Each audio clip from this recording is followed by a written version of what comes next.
welcome back to Track Talk. This will be another commentated game of 1830, but this time it is a game of the 1830 tournament that is run annually by the Derail team. It is a 64-player single elimination tournament, so there are 16 rounds or games in the first round. This is game B, and this happens to be the first game that is finished. It started about 3 weeks ago, so the players played at a pretty good clip.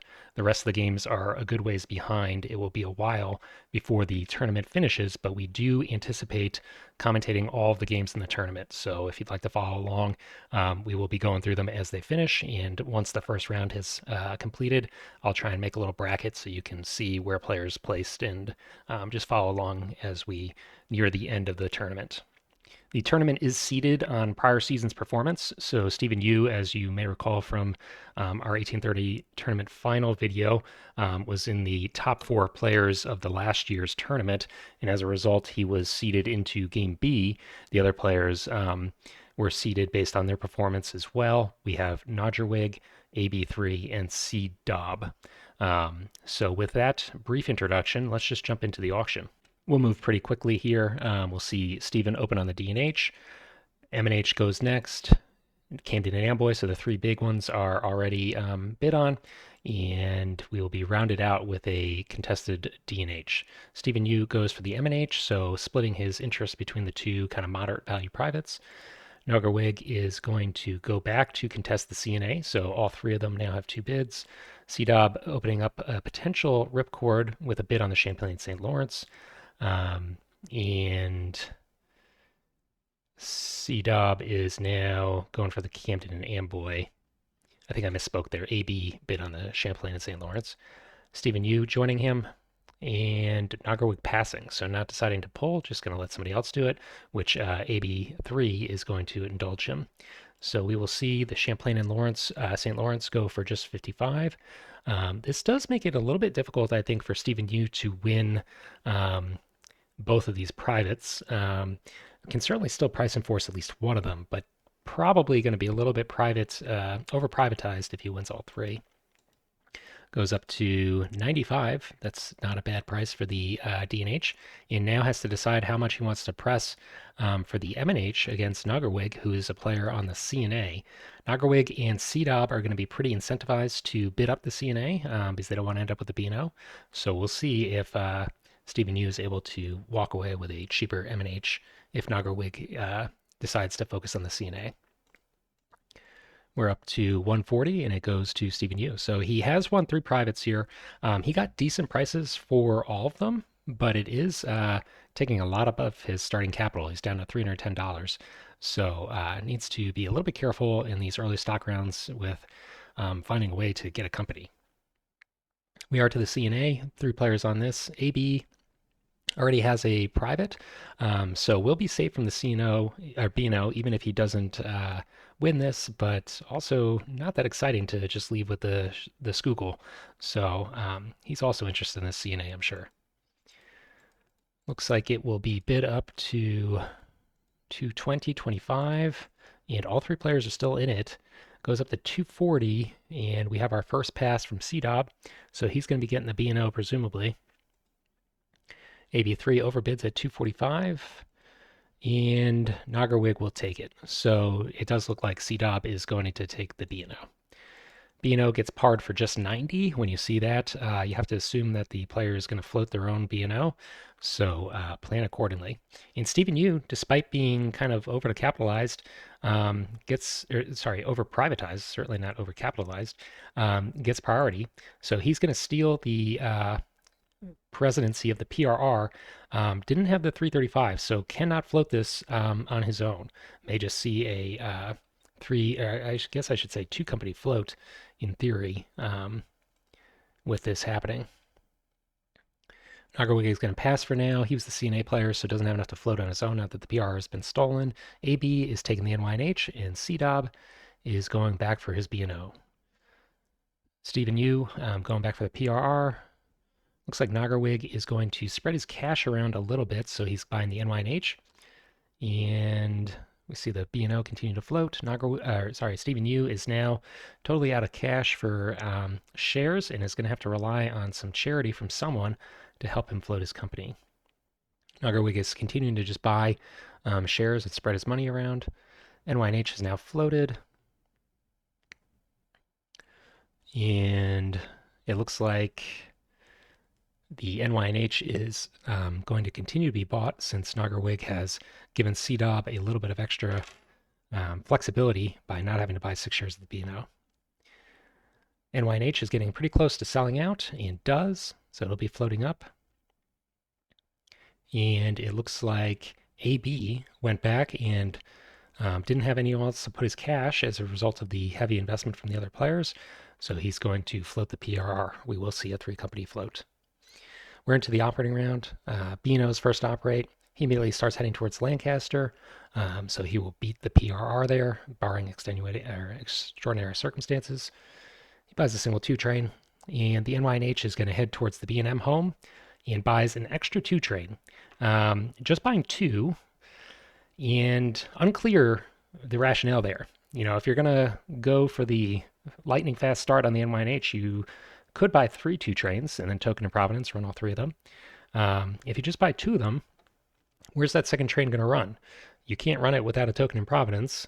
And if you're going to make the commitment, the $120 commitment to token there and lay that track, don't you want the third 2 train? Not entirely sure. So a little bit questionable. And this has pretty big repercussions because now Stephen Yu, who has so many privates and a very small investment in this company as a result of the other players helping him out, is able to buy straight into the 3s and is the only player to get their privates. And in fact, even though he has the ability to buy his D&H and Champlain and St. Lawrence and get a ton of cash as a result, he's still sitting on yet a 3rd private with even more money to loot from a company. So he's in a pretty strong position in stock round 2, just going back to this decision to buy the second 2 train. CDOB, he's going to buy a PRR, which is kind of interesting because you see Stephen Yu sitting on so much cash, you have to assume he's going to sell the PRR. You just buy that share later, but he does immediately sell down, and he's going to be floating another company. He takes the B&M, and I believe that's because the NYNH has laid some track that is potentially attractive for the B&M. A reasonable choice. Nagarwig is passing. AB doesn't really have cash in his passing, so thing for CDOB. So this should be a pretty quick stock round. Looks like Stephen Yu is mostly just going to be floating, and we are off to the races. B&O player gets into Lancaster, doesn't block the PRR since green track is available, but it does prevent either of these companies from running into Reading and Allentown until East Brown, which is potentially important for the NYNH and all these northern companies. B&O lays a token in Lancaster, and he's going to snag a 3 train. Doesn't want to risk falling back.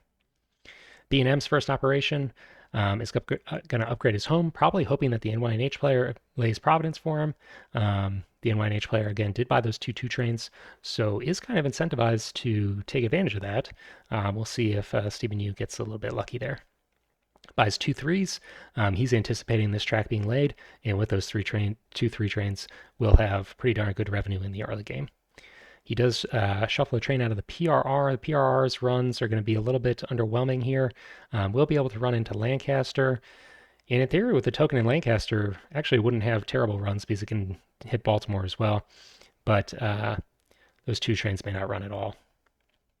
NYNH upgrades his home, so taking a similar strategy to the B&M, doesn't want to pay the money for Providence and help his adversary. Unfortunately for AB3, if he pays this out, he's going to operate ahead of the B&M player, and who will have the same dilemma in the next operating round of whether or not to lay Providence. So they are going to withhold. They buy 3 and the 4, so those 2 2 trains that they purchased to kind of start this whole fiasco never ran, and now he still has 2 trains that he needs to develop routes for. And with that withhold, the B&M is going to operate first, so at least the NYNH might be able to piggyback off of the track of the B&M, which is going to be pretty important, I think, for his revenue in this early game. PRR upgrades Lancaster, tokens it, but the 2 trains rusted, so it's just going to be running the decent 3 train run. He's withholding it, only owns 20% of the company, very reasonable, stay yellow. Into the next operating round of the set, B&O is up. He's going to upgrade his home, run the 3 train, and pays it out. B&M does ultimately end up laying Providence, and this comes back to the NYNH withholding last time. Just has to bite the bullet, and he actually tokens it, runs both of his 3 trains for 170, pretty good, and he's able to buy in his private actually. So again, he had 3 privates, has already bought them all in OR2, which is going to give him a much needed infusion of liquidity and net worth in the early game. NYNH, again, has 2 trains, but is only able to run one of them, and actually is only running a 3 train despite having a 4 train. So just really kind of getting unlucky with the way the game is developing here, and the decision to buy these trains. Understandable to try and rust the 2s when the PRR is running 2 of them and there's 1 in the B&M. I get it, but boy, it's been kind of rough for AB3 here. PRR running lays Pittsburgh and is blocked out of the Philly track because the CNA player still hasn't floated a company. So it's just doing the best he can. Runs for 100, withholds it again, putting himself into brown. Stock round 3. We still have a player that has not floated a company. The CNA player just hasn't had the opportunity yet as a result of the kind of explosive start to the game with Steven getting his early private buy-in. But we will see them sell out pretty heavily here, and they will be going for the CNO. His selling here does put the PRR into brown. PRR is a potentially attractive company. You can get 3 shares for 1 stock action. These players don't have all that much cash, so they're not going to be buying too many shares anyways. Very reasonable to look towards these brown shares now.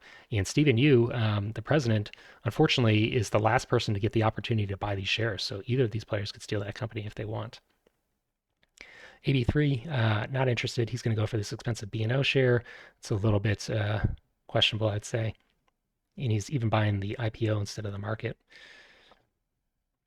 CDOB, he buys the B&M. B&M with 2-3 trains does have good revenue, attractive in the short term, but again, I don't know. I think I would take the 3 shares over the 1 share. Stephen Yu also is going to be going for the B&O, and that's kind of surprising to me. I think that I would have expected him to buy these shares here. I guess I can justify this by saying that you got a player that's looking to float, so doesn't really have the extra liquidity lying around to snap up these shares. These other 2 players had the opportunity, and this player already sold out, so you can ignore him for the BRR.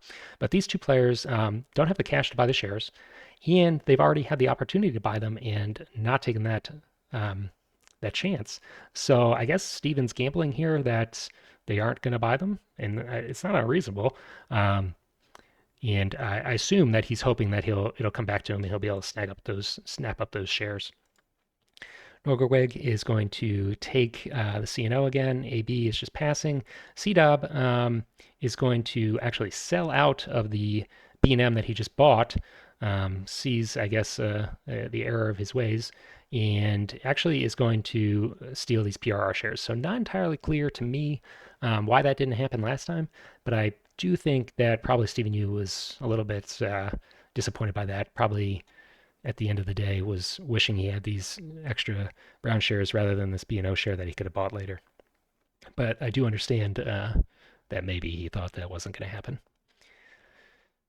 Steven sells that B&O that he just bought, and he's now going to dump the PRR. He says, "Fine, I don't want it. You're going to have to withhold a lot for permanent trains, which is fair." And he's going to go back and I guess start another company.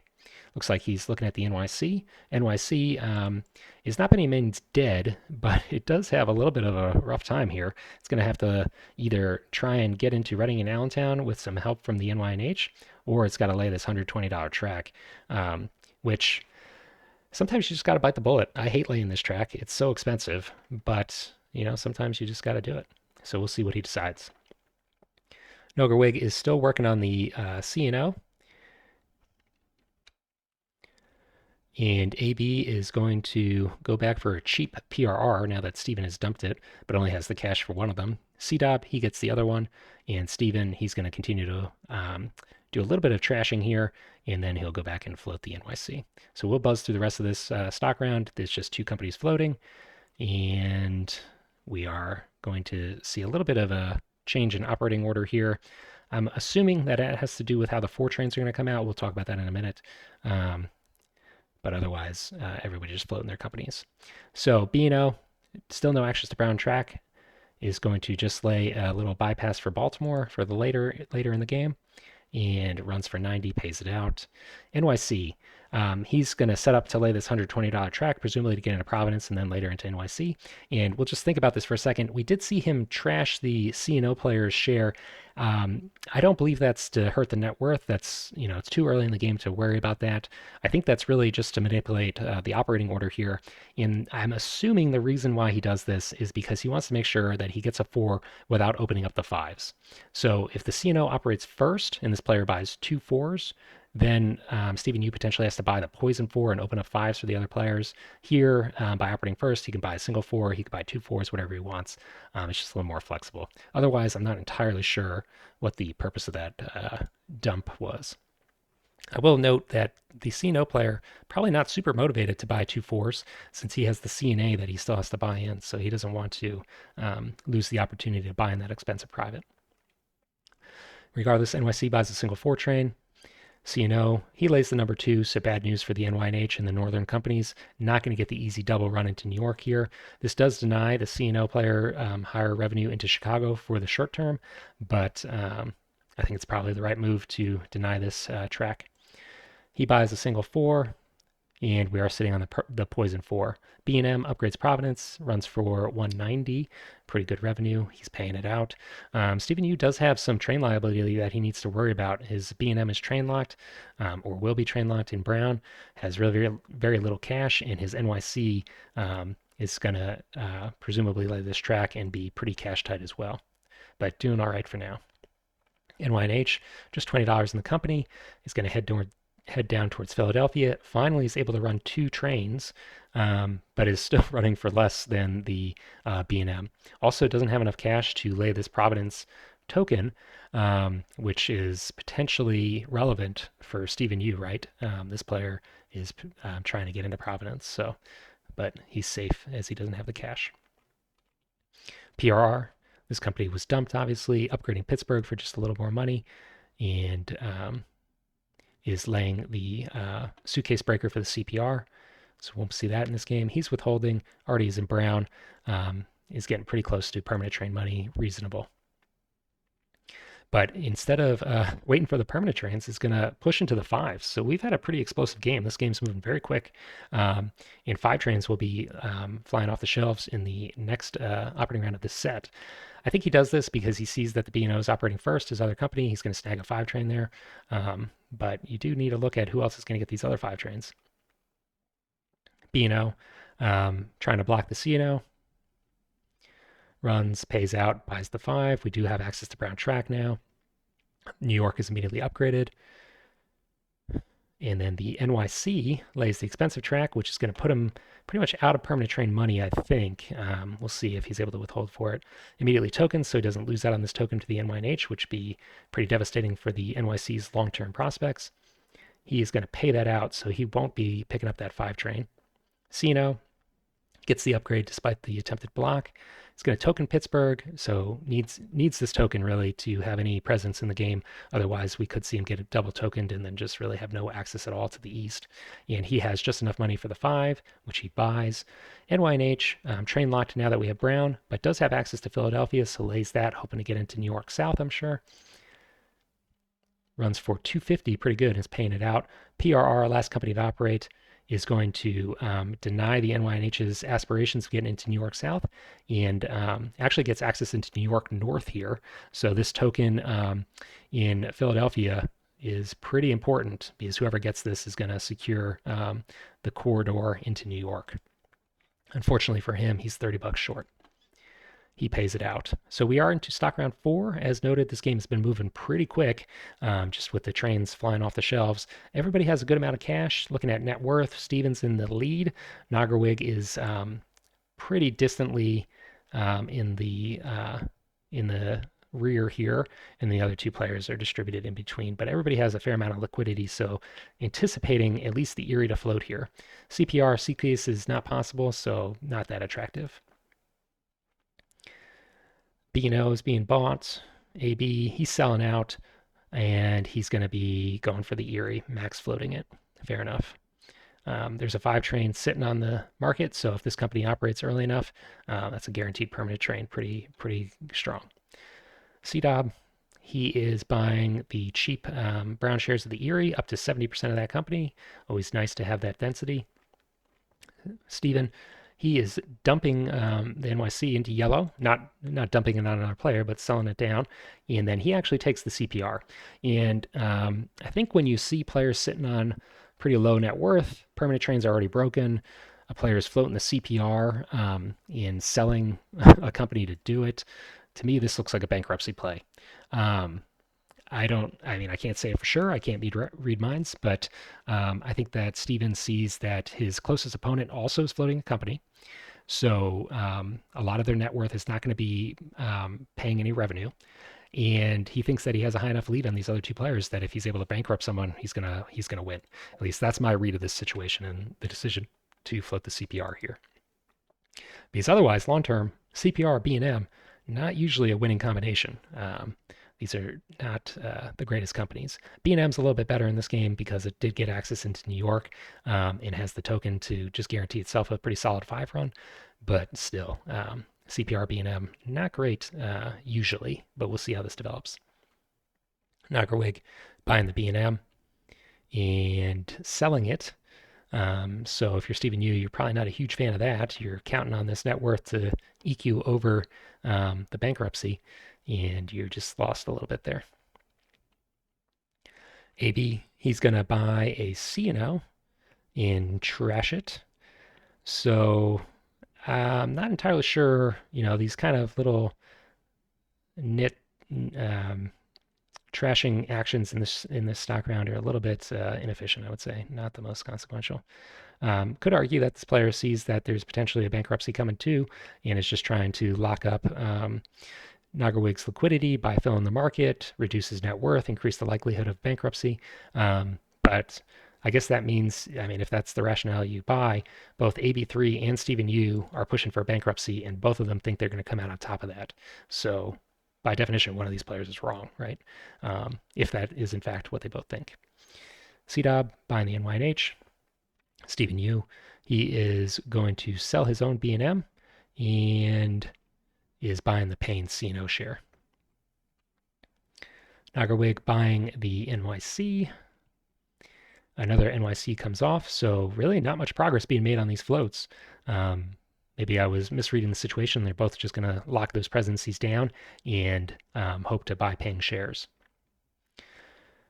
But then we see immediately buying and selling, so this is just more trashing, and I think leads me back to my original premise that they're trying to trash each other's value enough that they can feel comfortable in a bankruptcy situation. CDOB is buying the NYC. Stephen Yu says, well, if you're going to trash me, I'm going to trash you, and he goes for the Erie. Nagarwig is buying the NYC, so this is now dumpable. Does not have any permanent trains. Does have 4 trains, so not on the chopping block when that 6 comes out, but still a little bit risky here. I guess he's probably seen the risk and just accepts it, but may see a presidency change here shortly.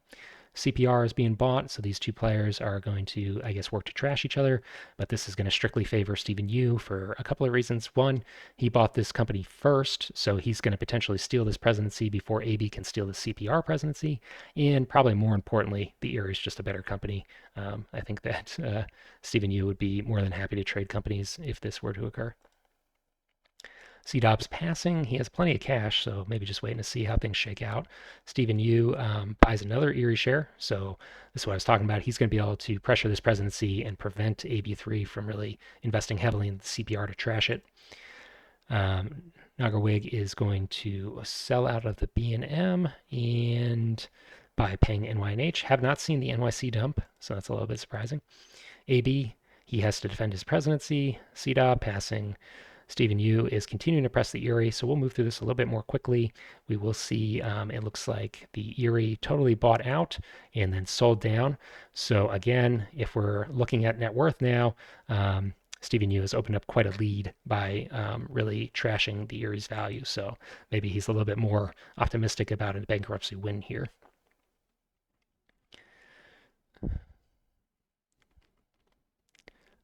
going back now to float his own CPR, and everyone else is just watching that happen, it looks like. A little bit of trashing from AB, but not going to make up the deficit that Steven just developed. And just buying paying shares from Steven. And he has now built up, or I guess not built up, but ameliorated some of his share deficit and just bought some paying shares. We are into the operating round. So we've been talking a lot about how we thought this might be a bankruptcy play. But if we look at the players' companies, you'll see that really nobody's in a position, not really, to go bankrupt because they all have four trains. So when this six comes out, unless somebody is really aggressive and pushes immediately towards a D, there's really not going to be an opportunity to go bankrupt. So I don't know. I'd be curious to hear from these players what they were thinking, but that's the only way I can really explain pushing new company floats here. CPR's first operation is immediately going to lay the $80 value to eventually develop itself a route. Buys the last 5, does have a ton of cash, and is able to shuffle some of that into the B&M. So the B&M now has exactly enough for the the 6 train. So we will be seeing that come out, but we were going to see that on the Erie probably anyways. B&O just going to be happy to get one last run on his with his 3 train, and actually elects the token in New York instead of in Lancaster. So kind of interesting decision, right? Who is going to take this New York token if you do not on the B&O? Basically only the NYC, and that only costs you $40 because you can't hit this DIT in this Providence tile. Whereas if you token Philadelphia, now nobody can run through there into Lancaster or, basically just into Lancaster. But more importantly, your run's not going to be cut. So we'll pay attention to that. That's not going to end well for the B&O. Runs for 380 and withholds, probably fearing the oncoming train rush now that the B&M is bringing out this 6. We see that immediately. But again, nobody's left in a situation where they're really struggling for trains here. This company here has a 4 train. It's, of course, going to eventually need a D, but he's already starting to prepare for it. And same story with the NYC, same story with the NYNH. And the NYNH even has a friend in the Erie who could potentially shuffle itself a permanent train if the Erie tries the suitcase. So bankruptcy play doesn't seem likely here. C&O running 2 trains, but really has pretty poor runs, so just running for 150 it looks like. Erie kind of sets up where you think he might be going for a suitcase here, and we'll see how that develops. Does own 100% of the revenue here, so any payouts he's able to get for himself will be pretty lucrative. Last 6 train is off the market, and we're just waiting to see how this D train evolves. NYNH is up and upgrades Lancaster and immediately tokens here. So I think the B&O player is probably kicking himself about this decision. He would have had a nice corridor along this eastern coast, and now all these runs are cut. Nobody has a really good run.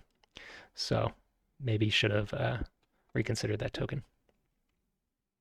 Runs for 180, pays it out. NYC, single 4 train in orange here, and is going to withhold for 160.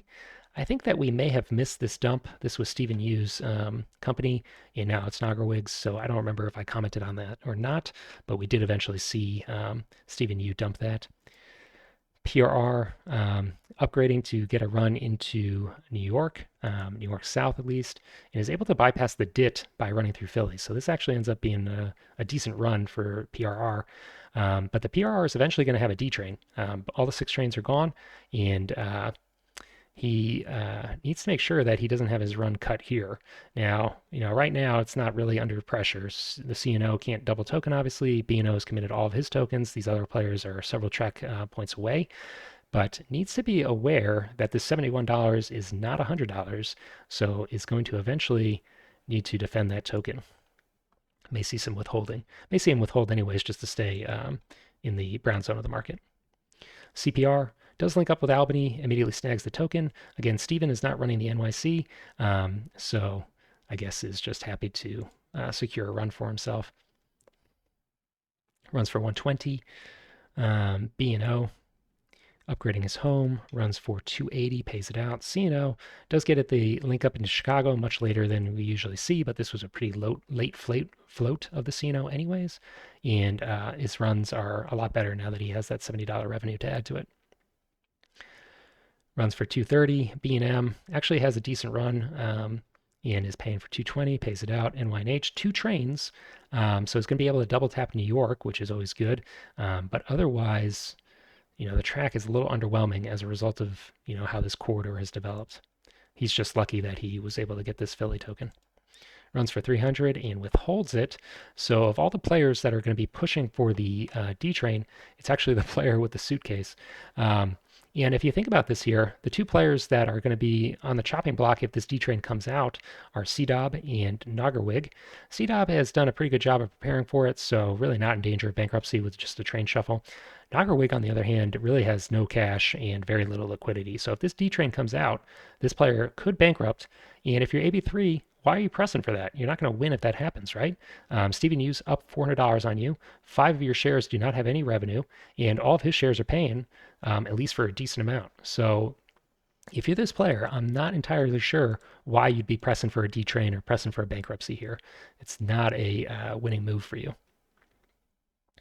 Shuffles the train, and this does telegraph that he's going to, in fact, be bringing out the D in the next operating round. NYC just has a 4 train, may want to withhold. It does. PRR, withholding as well. So CDOB has basically enough money now between the PRR and the B&O. Nagarwig with the withhold is a little bit safer, but still, potentially in danger.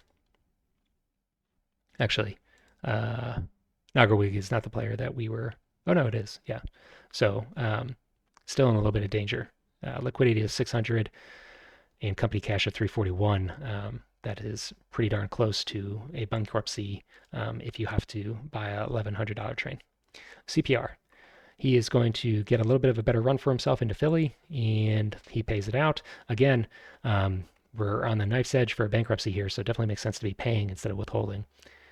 B&O is doing some access into Chicago for the late turn and does withhold again.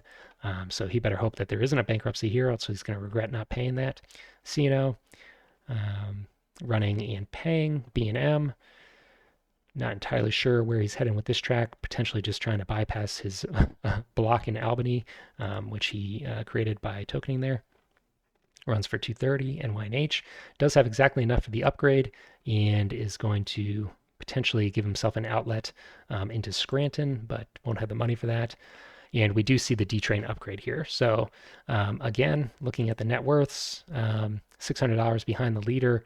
If someone bankrupts here, you're not winning. You also really don't have track for 2 trains. So pressing for another train here is difficult for me to explain.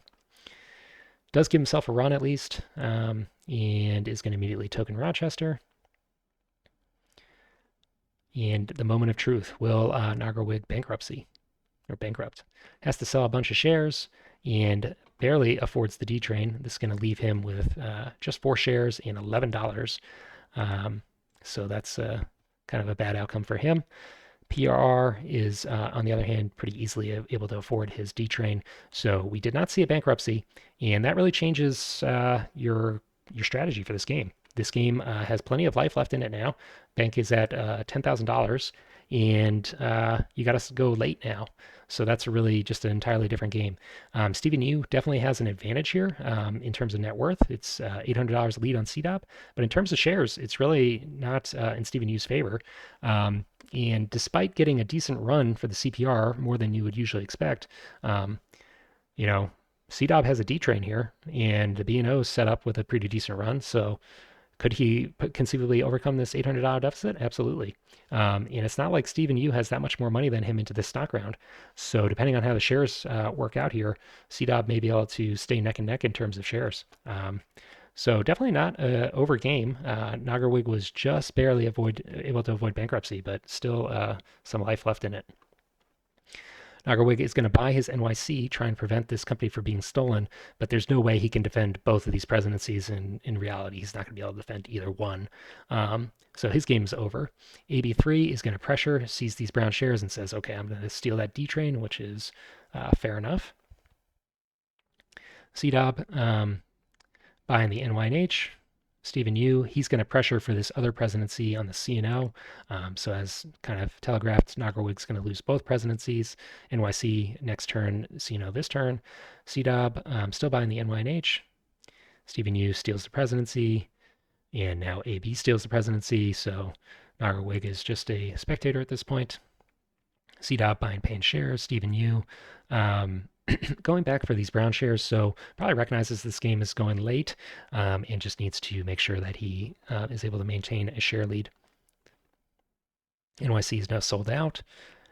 CDOB buying the CNO with a permanent train, decent routes. Stephen Yu buying the PRR, again focusing on the brown shares. AB following suit. PR is now sold out, and everybody's out of cash except for Stephen Yu. We are into the next operating round, and we'll just look at the game state here. So as noted, Stephen Yu has a fair net worth lead, decent stock lead here. 2 on CDOB, his closest competitor, and 3 on AB. But really, at this point, I think it's still anybody's game. We'll have to see how the track develops. There's going to be some important, things happening in the operating rounds here that will determine this. But after the stock round, I wouldn't say that you can call it for anyone, really. CPR blocked at Rochester is going to start heading south. We'll see where he wants to head. CNO is up, and we'll be laying track towards the north, maybe looking to link up with his other companies here and try and double token in Pittsburgh, which would be a potential problem for these players running the D train. He's going to run for 210 and is actually withholding, so that is enough money for tokens and potentially expensive track. B&M is looking to bypass Albany again. He's the one that tokened himself out of Albany, so kind of funny that he's working to bypass that so hard now. We'll see how that develops. B&O is working on getting into Chicago via Columbus. It's going to struggle, I think, to run that route with just a 5 train, or really take good advantage of it, since he already has access to New York and Baltimore. But we'll see. Maybe he's looking to help out the PRR. Runs for 280. NYNH, first D train we're seeing. Not running any track, running for just 220, and really doesn't have too much track opportunity for the rest of the game, so maybe stuck there. Erie is going to head down into the double dits and improve his run that way, but actually neglects to run it. So even though he laid this track, didn't run for 120, just running for 70. So a little bit of an error there. Kind of a big deal when you're already owning 90% of the revenue, especially when you need money for a token. So a little bit of a missed opportunity.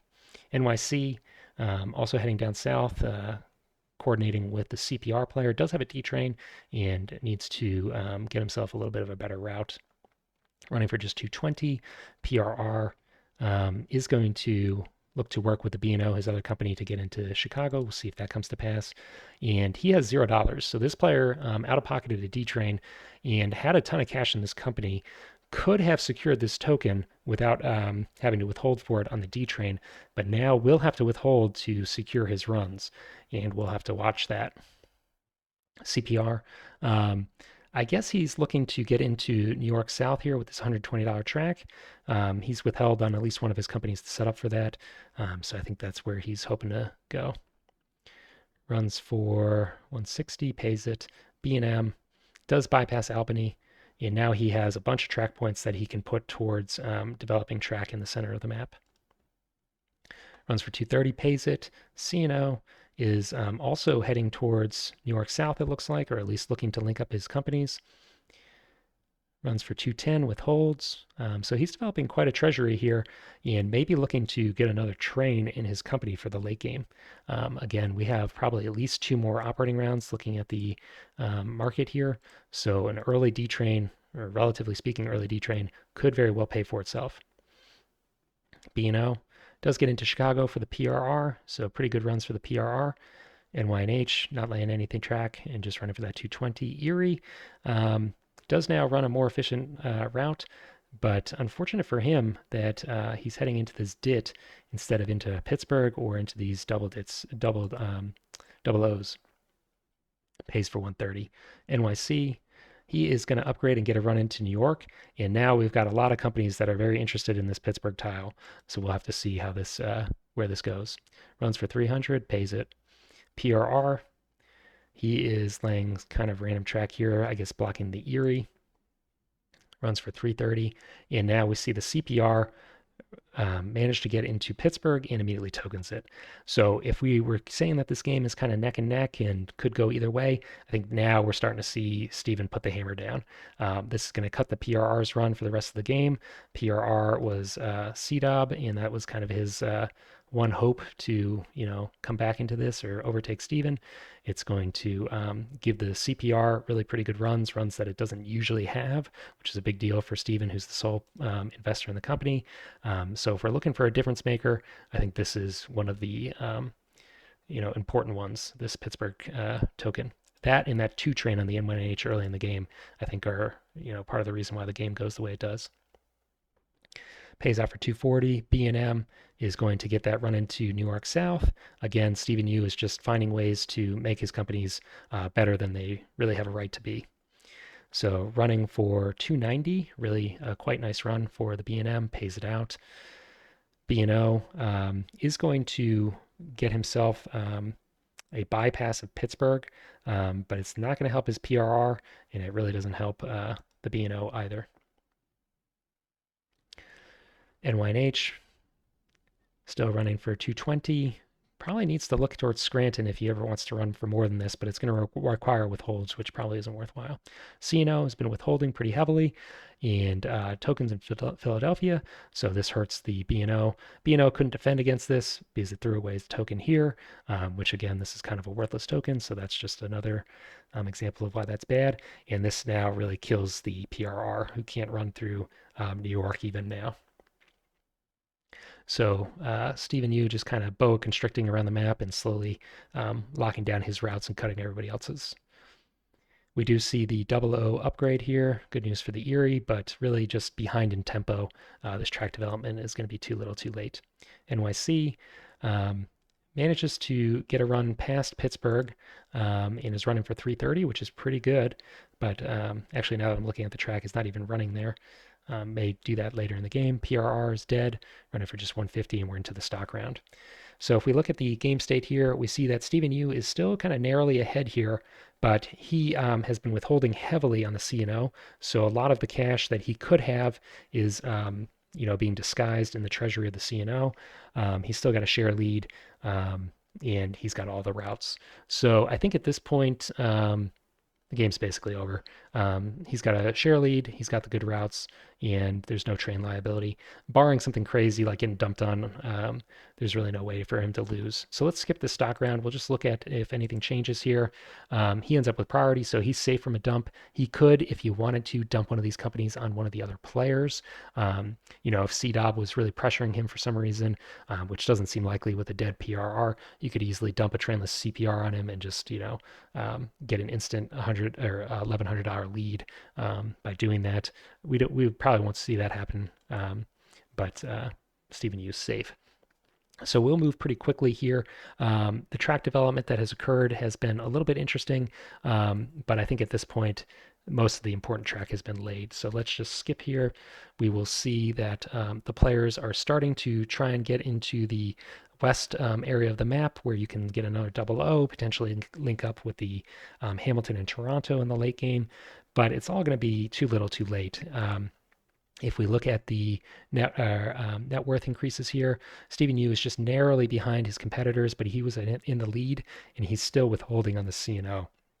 So the CNO has a monstrous treasury here, and he's going to end up running a D train in the CNO along with the other permanent company, just have massive revenue. And I think if we skip to the end, we'll see that he wins by a very comfortable margin. So the end of the game was not all that interesting. I think that it was, a little bit of a bankruptcy gambit from one of these players to try and get Nagarwig to bankrupt. He just barely avoids bankruptcy, which had he bankrupted, Stephen Yu would have won in like operating round 5 or 4. Doesn't happen, but Stephen Yu is still able to cut the map up and kind of outplay the other players in the operating rounds to take a pretty comfortable win. We've talked about the key moments here. I do think that this Pittsburgh token was pretty important. And then that 2-train purchase by the NYNH, which gave him pretty explosive start, was also very important. So well played to Stephen. We will be seeing him play in round 2, which is not surprising at all, of course, since he was one of the finalists last year. And we will just continue to commentate these games as they finish and see how everybody does. So thanks for watching, and we'll bring you back additional videos in the future.